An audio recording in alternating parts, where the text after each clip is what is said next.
안녕하세요. 책으로 승부입니다. 세계 역사 이야기 근대편으로 함께 살펴보겠습니다. 이번 시간에는 일본의 쇄국, 중국의 청나라에 관한 이야기를 나눠볼게요. 가톨릭 신자들과 프로테스탄트 신자들이요, 30년 동안 유럽에서 전쟁을 치렀잖아요. 그것을 일본의 쇼군들이 지켜보고 있었어요. 대체로 일본 사람들이나 쇼군들은 불교도였어요. 그런데 30년 전쟁이 시작되기 얼마 전에 예수회라고 하는 가톨릭 교파의 선교사들이 일본에 오기 시작을 한 거예요. 일본 사람들의 일부는 그들의 이야기에 귀를 기울이기도 했지만, 다른 사람들은요, 경계하기도 했어요. 그런데 날이 갈수록 더 많은 선교사들이 들어오게 된 거예요. 그러다 보니까 더 많은 일본 사람들이 기독교도가 되었어요. 이때 당시에 권력을 잡고 있었던 도쿠가와 이에야스는요, 이 외국 종교가 좀 불안했어요. 그러다 보니까 윌리엄 아담스라고 불리는 측근이 있었어요. 네덜란드 이 사람인데 이 측근에게 물어봤어요. 당신은 예수의 선교사들을 어떻게 보는가? 이렇게 질문을 던졌는데 윌리엄 아담스는요, 아주 충실한 프로테스탄트 신자였던 거예요. 그러다 보니까 이렇게 대답을 했어요. 처음에는 상선이 몰려옵니다. 그 다음에는 선교사들이 몰려옵니다. 예수회라는 가톨릭 교파의 신도들이지요. 그 다음에는 반드시 군대가 들어오게 되어 있습니다. 그게 바로 지금까지 스페인 놈들이 다른 나라를 정복해온 방식입니다. 이렇게 대답을 한 거죠. 이에야스는요, 자신의 권력을 키워가고 있었고, 다른 사람들이 자신을 믿고 자신에게 충성하기를 바랬어요. 그러다 보니까 이 기독교라는 종교를 좋아하지 않게 만들려고 애를 썼어요. 권력을 잡은 지 12년 후에 이에야스는 일본 사람들은 어느 누구도 기독교를 믿어서는 안 된다, 이렇게 선언을 했어요. 그리고 나서 2년 후에는요, 모든 외국인 선교사들은요, 나라 밖으로 나가라, 이렇게 추방을 한 거예요. 이에야스가 죽고 나서 그의 아들 히데타다가 쇼군이 되었는데 더 많이 기독교를 금지하는 법을 선포를 했어요. 이 히데타다는요, 자기 나라에서는 절대로 유럽의 30년 전쟁 같은 게 일어나서는 안 된다라고 생각을 했어요. 그러다 보니까 일본의 기독교도들을 다 잡아서 처형을 하라고 명령을 했어요. 그리고 일본을 떠나지 않겠다고 우기는 그 가톨릭 신부들은요, 모조리 감옥에다가 가뒀어요. 이 히데타다의 아들인 이에미스는요, 어느 날부터 아버지와 같이 나란히를 돌보기 시작했는데 아버지보다 더 혹독하게 기독교를 금지했어요. 그러니까 이에미스는 일본 사람들이 외국으로 나가는 것조차도 금지를 했어요. 왜냐하면 기독교를 배워올지 모르니까요. 그래서 어느 누구도 바다 건너 한국 이외에는 갈 수가 없다고 선포를 했어요. 외국 상인들이 주로 배를 대는 남부의 항구 도시인 나가사키, 이 나가사키에서는 기독교도들이 엄청나게 많이 처형되었어요. 그러면서도 기독교는 계속 번져나간 거예요. 나가사키시에는요, 불교도들보다 기독교도들이 훨씬 더 많았어요.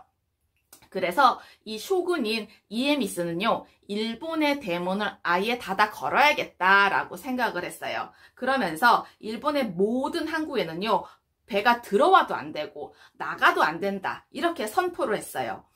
그러니까 반란을 일으킬 정도의 수준이었어요. 이 쇼군의 명령에 순종하지 않고 대항하는 사람들이 있었기 때문에요, 전투가 시작이 되었어요. 그 이름이 바로 시마바라 봉기예요. 쇼군의 군대에 쫓긴 기독교도들은요, 어느 성에 들어갔어요. 그들은 어떻게 되었을까요?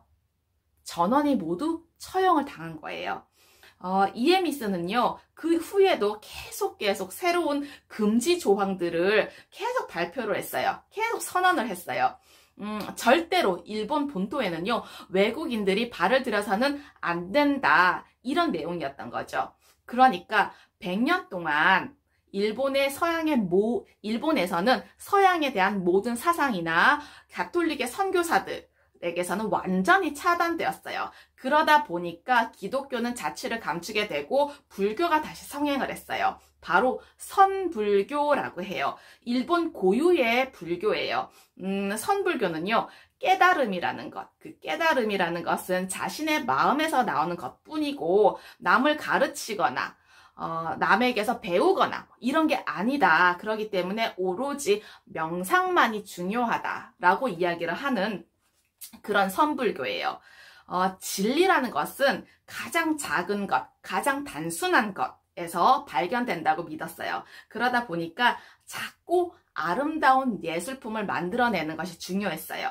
모래나 자갈로 축소한 자연의 풍경을 보는 거, 그 다음에 분재를 키우는 거, 간결한 아름다운 정원을 꾸미는 거, 이런 것들이 중요했어요. 그래서 일본에서는요, 이 선불교가 계속 번성을 했어요. 일본은 모든 문을 꼭꼭 걸어 잠근 채 자신들의 안으로만 발전을 꿈꾸었던 모양입니다. 그 무렵에 세계에서 가장 거대한 나라 중에 하나였던 중국도 침략자들 때문에 힘들었어요. 외국의 침략자들이 아니라 내부의 침략자들이었던 거예요. 중국은 여러 세기 동안에 명나라 황제들이 그 중국 땅을 다스리고 있었는데 명나라는 중국의 남부에서 일어난 나라였어요. 대체로 한족의 황제들이 한족의 백성들을 다스렸어요. 그러다 보니까 같은 언어, 같은 문자, 같은 음식, 같은 옷을 입은 비슷한 문화를 공유했던 사람들이에요. 그런데 중국의 북부 지역에 살던 만주족들이 이 명나라 사람들 때문에 굉장히 힘들었어요. 걸핏한 명나라 군대가 쳐들어와서 괴롭혔거든요. 그러다 보니까 만주족의 지도자인 누르하치는 명나라와 전쟁 한번 치러야겠다라고 생각을 하고 있었어요. 그런데 그때 당시 명나라는요, 점점 가난해지고 있었어요. 그 이유는 이 명나라 황제들이 일본의 히데요시와 싸우느라고 돈을 많이 썼거든요. 그런데다가 돈도 없는데 인구가 계속 늘어나게 된 거예요. 그러다 보니까 백성들은 점점 먹을 것이나 입을 것이 부족해져서 살기가 힘들어졌어요.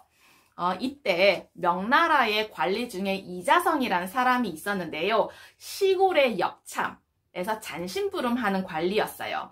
이 사람은 그 일을 때려치우고 도적이 되었다가 명나라를 무너뜨리고 새로운 나라를 세워야겠다고 생각을 하고 있었어요. 그래서 불만에 찬 떠돌이 농민들을 모아서 대군을 만들었고 베이징으로 쳐들어가야겠다 계획을 세웠어요.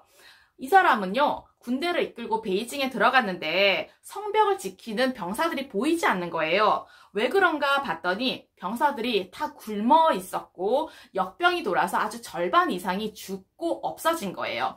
그렇게 약한 성벽을 뚫고 궁궐로 뛰어 들어갔어요. 명나라의 황제는요, 그 길로 산에 들어가서 목을 매달고 자결을 했어요. 이제 이자성은요, 새로운 황제가 될 줄 알았어요. 그런데 그게 아니었던 거예요. 왜냐하면 살아있었던 명나라 황제의 자손들이 있잖아요. 이 자손들이 어떻게 했냐면 북쪽의 만주족 지도자에게 도움을 요청했어요. 우리 힘을 합쳐서 이자성을 치자. 그렇게 된 거예요. 만주족이 어땠을까요? 오케이, 좋아. 이렇게 하고서 폭풍 같은 기세로 남쪽을 향해서 내려왔어요. 베이징에 황제 행세를 하고 있었던 이자성은요, 그 길로 도망쳐 버렸어요.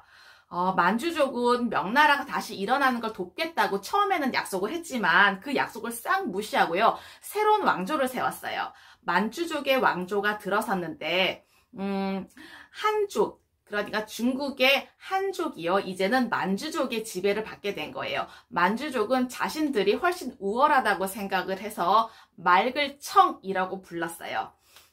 한족 사람들은 신체 발부 수지 부모라고 해서 머리털 하나라도 부모에게서 물려받은 귀한 선물이라서 자를 수가 없다고 이야기를 한 사람들인데, 만주족들은요, 앞머리를 싹 잘라버린 변발을 하는 헤어스타일을 갖고 있었어요. 이 한족 사람들은 만주족 사람들을 되게 미개하고 야만스럽고 조상을 욕되게 한다라고 생각을 했어요. 만주족들이 변발을 해라 라고 얘기를 했더니 목이 잘릴지언정 머리카락은 자를 수 없다 이렇게 대답을 한 사람들이에요. 어떻게 했을까요? 만주족 사람들은요 무척 무자비했어요. 억지로 머리를 깎게 하고요. 그 한족들을 노예처럼 취급을 했어요. 이 청나라의 4번째 황제인 강희제라는 사람이 있어요. 이 사람은요 7살 때 황제가 된 사람인데 너무 어려서 황제가 되다 보니까 섭정들이 나라를 다스렸어요.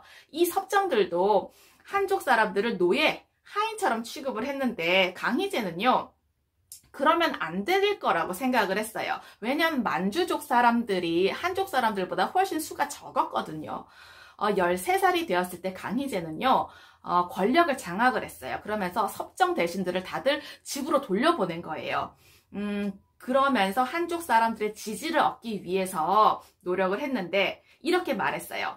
만주족이건 한족이건 중국의 백성이라면 누구나 관리가 될 수 있고 능력에 따라서 높은 지위에 오를 수 있다. 이렇게 얘기를 했어요. 그러면서 우리는 당신을 정복한 게 아니었소. 우리는 당신을 해방시킨 것이었소. 지금 당신은 곡식을 도적질할 명나라 병사들이 없지 않소. 당신들에게 가혹한 세금을 매길 명나라 황제가 없지 않소. 이렇게 말을 했던 거예요. 그러면서 강희제는요 세금을 크게 낮추었어요. 한족의 농민들은 이렇게 세금을 적게 내본 적이 없었거든요. 그래서 무척 만족스러웠어요. 살림살이는 날이 갈수록 좋아지고 만주족 지배자에 대한 그 증오심도 줄어들기 시작을 한 거예요. 중국은 더욱더 강하고 큰 나라가 됐어요. 주변의 여러 나라들을 정복할 수가 있었거든요.